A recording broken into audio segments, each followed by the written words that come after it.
विद्युत संस्पर्श में चाषी जीवन जीवापर शव सत्कार न हो क्षतिपूरण राजरास्तार पड़ रहा शव क्षतिपूरण न मिले परिवार लोके रास्ता रोक हटब ना बोली जिद्रे अटल। एभली दृश्य बालेश्वर जिला भोगराई ब्लॉक जलेश्वर चंदनेश्वर 57 नंबर राज्य राजपथ बेणुदा छक निकट में देखा मिली।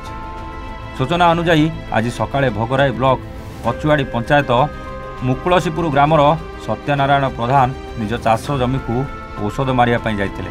जमी बंधरे विद्युत तार तले पड़ता बेले तार संस्पर्श में आसी सत्यनारायण सेठारे चेताशून्य हो पड़ते। घर को फेरिबा विलंब हेबारु घर लोक खोजी खोजी बिल को जीवारु सत्यनारायण एमिति अवस्था पड़ रही देखा पाइतिले।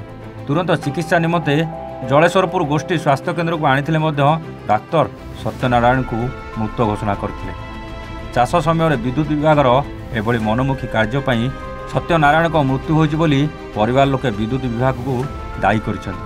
आ यार क्षतिपूरण राजरास्ता उपरे शव रखी रास्ता रोक करिसेंति। क्षतिपूरण न मिलले रास्ता रोक हटिब नै बोली जिद्रे अटल रहिसेंति।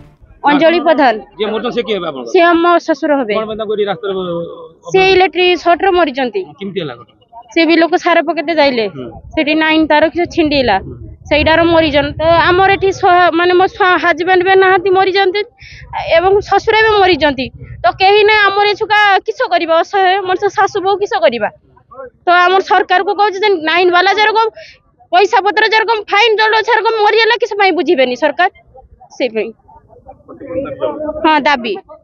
बालेश्वर बस्तारू सुभाष दास को रिपोर्ट एवान ओडिशा।